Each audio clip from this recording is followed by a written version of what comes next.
asambleísta Alexandra Ocles esta mañana en CN Plus al Día informó que en días pasados se reunieron con el Consejo de Regulación a propósito de la discriminación racial en los medios, tomando como base un estudio de la Defensoría de los Pueblos. Veamos.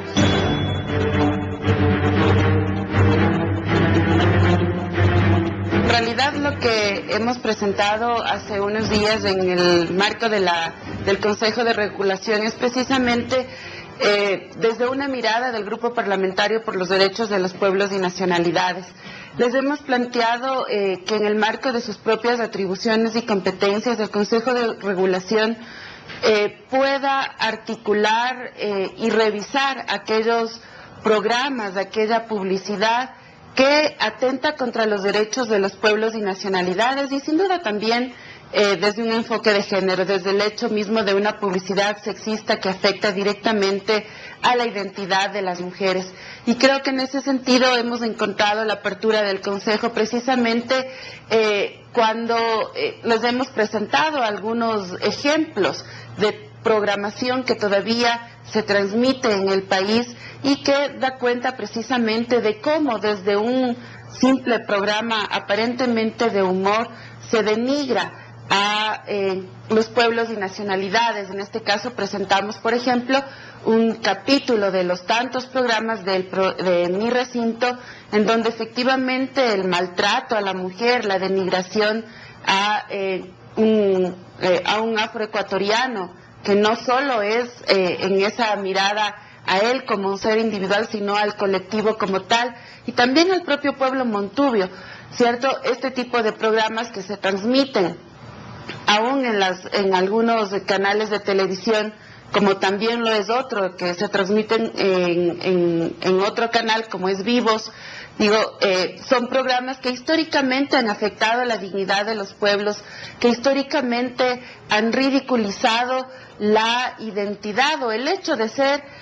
afroecuatoriano, de ser indígena o de ser mujer. Simple y llanamente ha sido la utilización de esas identidades, la utilización de esos cuerpos para denigrar, para maltratar y para presentar una serie de antivalores que no tienen nada que ver con nuestra identidad. Según su criterio, Alexandra, esa ridiculización de las nacionalidades y pueblos ecuatorianos, ¿usted cree que se genera entonces a través de esa ridiculización, de la utilización de estas figuras y la ridiculización de estas nacionalidades y pueblos ecuatorianos? ¿Usted considera que se está construyendo una cultura de discriminación en el Ecuador? Porque una cosa es que se presente en una pantalla, pero el tema no es cuestión que tan solo se presente en un medio, sino el efecto que puede traer esto en la construcción de una cultura. Así es, Carlos, es precisamente eso. Los medios de comunicación nos venden valores y antivalores, y en eso hay que ser claros, y ese ha sido uno de los aspectos que le hemos planteado al Consejo de Regulación, es decir, revisemos la programación que tenemos en el país, y en base a eso, si es que algunos de estos canales insisten en mantener estos programas con el mismo concepto que lo han tenido hasta ahora, creo que es importante, en base a la ley de comunicación, aplicar lo que ella plantea y observar esos programas. Y si no hay un cambio radical dentro de esa programación, pues sí, suspender esos programas, porque no nos están ayudando, nos están vendiendo antivalores. Y efectivamente, lo que usted dice es importante. ¿Cuáles son las repercusiones de ese tipo de programas? Y las repercusiones están en nuestros niños que, por desgracia, ven y se conectan con ese tipo de programas de humor, porque además se los transmite en horario AAA, en un horario familiar, en donde todavía los niños, las niñas están pendientes de la televisión. Y en ese sentido me parece que lo que entonces nos están vendiendo es un imaginario falso de lo que es ser un afroecuatoriano, es un imaginario falso de qué es ser un indígena o un montubio, es un imaginario falso de lo que es ser una mujer. Y las mujeres, no somos sinónimo de prostitución, tal como casi nos presentan en algunos de estos programas. Entonces, me parece que sí es importante, cuando yo digo los medios de comunicación nos venden valores y antivalores a la sociedad, nos hacen tomar posición por un tema u otro, también hacen que se construya una identidad nacional desde lo que también nos presentan. Pero el tema no solo está en la ridiculización y en el efecto o en la repercusión que puede traer esto con la repetición de la ridiculización, sino también en el acceso a, es decir, en la publicidad ecuatoriana, en la publicidad que se transmite en el Ecuador o la que se produce también en el Ecuador, es decir, ¿cuál es el acceso a artistas, actores, modelos afroecuatorianos, montubios o indígenas? ¿Cuántos anchors, cuántos reporteros hay que responden a los pueblos y nacionalidades ecuatorianas? Bueno, es poquísima. Lo que más hemos visto es sin duda lo que ha hecho el gobierno un poco en el marco de la publicidad estatal, y ahí uno efectivamente ve la inclusión de los distintos actores sociales. Pero claro, en otro tipo de publicidad, en la privada, uno no ve eso, al contrario, es casi en algunos casos objeto de ridiculización. También hay que reconocer, Carlos, que de alguna manera las cosas han cambiado, y seguramente porque hemos sido insistentes en la necesidad de ser mucho más creativos, y creo que los ecuatorianos estamos aptos para eso, más creativos en lo que se crea, en lo que se genera en estos programas de humor. Hay programas de humor que sin duda hacen una parodia alrededor del tema político, alrededor de algunos aspectos de la sociedad ecuatoriana, pero eso no significa irrespetar, eso no significa afectar la dignidad de una persona, sino que se lo hace con respeto y con claridad, con un humor que efectivamente sí nos convoca a ver ese tipo de programas, pero en otra situación no. Entonces sí me parece que si bien ha habido una especie de transformación en alguna variedad de la publicidad, todavía tenemos un gran trabajo. Nosotros le decíamos al Consejo de Regulación, a los miembros del Consejo, que ojalá pudiéramos avanzar, por ejemplo, en que cada uno de los medios de comunicación en su declaración deontológica pudiera plantearse la necesidad de prohibir y de excluir de su lenguaje, de todo tipo de expresión racista, sexista, violenta, discriminatoria. Ojalá pudiéramos avanzar a eso. Le hemos planteado también la necesidad de abrir espacios de reflexión con los periodistas de cómo tratamos estos temas. Recuerde usted, Carlos, hace unos meses atrás,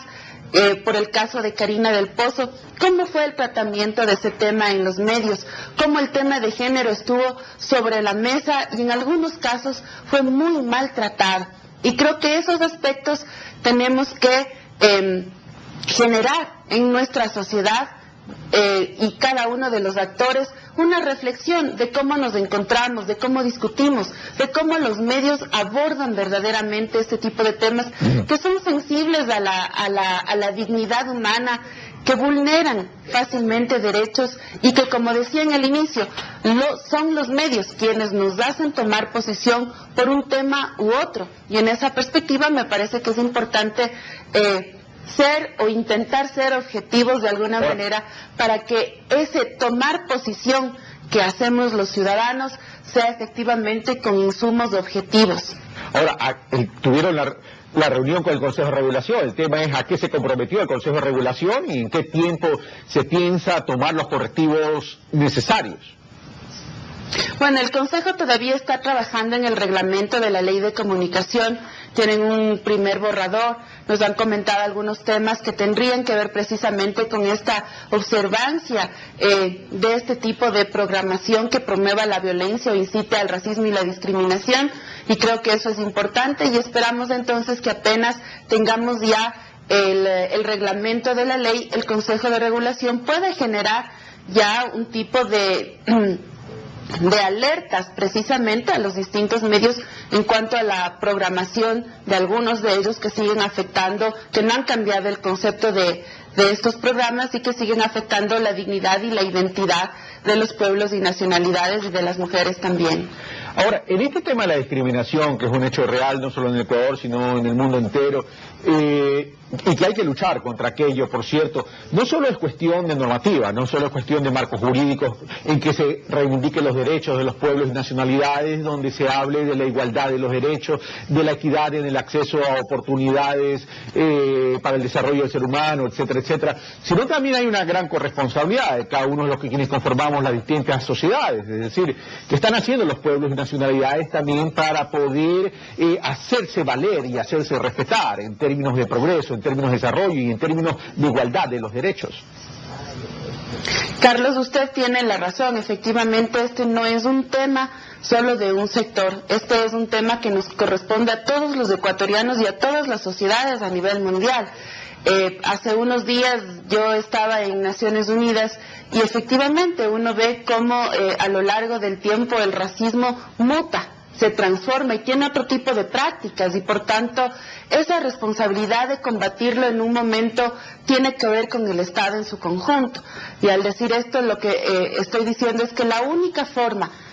que tenemos para erradicar juntos racismo y discriminación, por ejemplo, o sexismo, es a través de la política pública, y ahí debemos reconocer que si bien hay un avance promovido por este gobierno, todavía tenemos unos saldos pendientes con la población, con los pueblos y nacionalidades, y ese es un tema fundamental. Pero también no es solo un tema de las víctimas de racismo y discriminación, y como usted dice, históricamente los pueblos y nacionalidades indígenas, afroecuatorianos especialmente, hemos desarrollado una serie de estrategias tendientes a dar a conocer a la sociedad que hay una problemática estructural que sigue afectando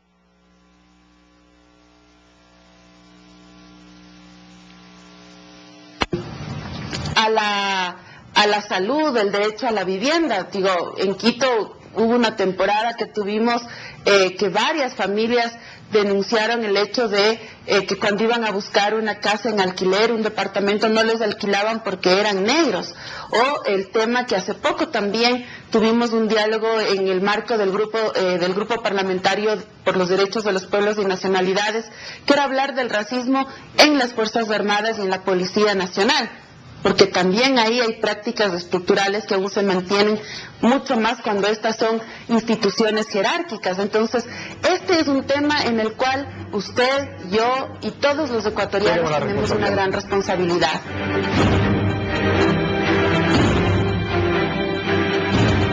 Esto ha sido todo en Protagonistas de la Noticia, pero volveremos el día de mañana con más información. Soy Patricia Aldaz. Hasta pronto.